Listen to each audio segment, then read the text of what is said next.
Video में हम आपको जानकारी देंगे आखिर कैसे गरीबी में जन्म लेने वाले बाबा साहेब ने गरीबी को ही अपना हथियार बना लिया, आखिर कैसे रच डाला सारा इतिहास, आखिर कैसे दलितों के भगवान बन गए। और बाबा साहेब के जीवन से जुड़ी छोटी या बड़ी जानकारी चाहिए तो हमारे परिवार यानी चैनल का हिस्सा जरूर बने। चलिए दोस्तों, शुरू करते हैं इस कहानी को।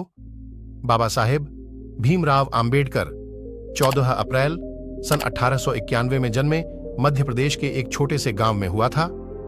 उनके पिता जी रामजी मालोजी सकपाल और उनकी माता का नाम भीमाबाई था और वे अपनी माता पिता के 14 ही संतान थे।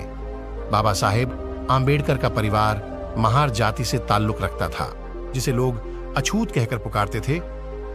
उनके पूर्वज लंबे समय तक ब्रिटिश ईस्ट इंडिया कंपनी की सेना में कार्यरत थे। उनके पिता ब्रिटिश सेना की महू छावनी में सूबेदार थे। बाबा साहेब बचपन से ही आर्थिक तंगी और सामाजिक भेदभाव से बहुत परेशान हुए और बाबा साहेब ने आर्थिक परिस्थितियां में पढ़ाई शुरू की। स्कूल में उन्हें काफी परेशान किया जाता था। स्कूल में सभी बच्चों से अलग बैठाया जाता था। वो खुद भी पानी भी नहीं पी सकते थे। ऊंच जाति के बच्चे बहुत ऊंचाई से उनके हाथों पर पानी डालते थे। बाबा साहेब का असली नाम आंबेडकर था। आंबेडकर नाम उनके पिताजी ने रखा था, लेकिन उनके एक अध्यापक ने उनका नाम बदलकर अपना सरनेम अंबेडकर उन्हें दे दिया। इस तरह पूरे स्कूल में उनका नाम अंबेडकर दर्ज हुआ। साल 1906 में बाल विवाह के कारण अंबेडकर की शादी 9 साल की लड़की रमाबाई से हुई। उस समय बाबा साहेब की उम्र महज 15 साल थी। सन 1907 में बाबा से 12वीं पास किया और फिर उन्होंने एल्फिंस्टन कॉलेज में प्रवेश हुए। कॉलेज में प्रवेश लेने वाले वे पहले दलित छात्र थे। सन 1912 में उन्होंने बॉम्बे यूनिवर्सिटी से इकोनॉमिक्स व पॉलिटिकल साइंस से डिग्री ली। सन 1913 में एमए करने के लिए वे अमेरिका गए। तब उनकी उम्र महज 22 साल थी। अमेरिका में पढ़ाई करना बड़ौदा के गायकवाड़ शासक सयाजी राव तृतीय से मासिक स्कॉलरशिप मिलने के कारण संभव हो सका था। इसके बाद 1921 में उन्होंने लंदन स्कूल ऑफ इकोनॉमिक्स से एमए की डिग्री ली। अंबेडकर और दलितों पर हो रहे अत्याचार के विरुद्ध आवाज उठाने के लिए बहिष्कृत भारत, मूक नायक, जनता नाम के पाक्षिक और साप्ताहिक पत्र निकालने शुरू किए।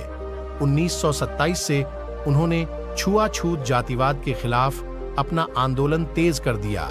महाराष्ट्र में रायगढ़ के महाड़ में उन्होंने सत्याग्रह भी शुरू किया। उन्होंने कुछ लोगों के साथ मिलकर मनुस्मृति की तत्कालीन प्रति जलाई थी। 1930 में उन्होंने कलाराम मंदिर आंदोलन शुरू किया और साल 1935 में अंबेडकर को गवर्नमेंट लॉ कॉलेज बॉम्बे का प्रिंसिपल बनाया गया। वह 2 साल तक इस पद पर रहे।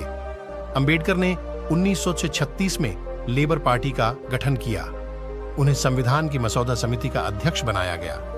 भारत की आजादी के बाद उन्हें कानून मंत्री बनाया गया। अंबेडकर ने 1952 में बॉम्बे नॉर्थ सीट से देश का पहला आम चुनाव लड़ा था, लेकिन हार गए थे। वह राज्यसभा से 2 बार सांसद रहे। संसद में अपने हिंदू कोड बिल मसौदे को रोके जाने के बाद अंबेडकर ने मंत्रिमंडल से इस्तीफा दे दिया। इस मसौदे में उत्तराधिकार, विवाह और अर्थव्यवस्था के कानूनों में लैंगिक समानता की बात कही गई थी। अंबेडकर भारतीय संविधान के अनुच्छेद 370 के खिलाफ थे, जो जम्मू एवं कश्मीर को विशेष राज्य का दर्जा देता है। 14 अक्टूबर 1956 को अंबेडकर और उनके समर्थकों ने पंचशील को अपनाते हुए बौद्ध धर्म ग्रहण किया। 6 दिसंबर 1956 को अंबेडकर की मृत्यु हो गई।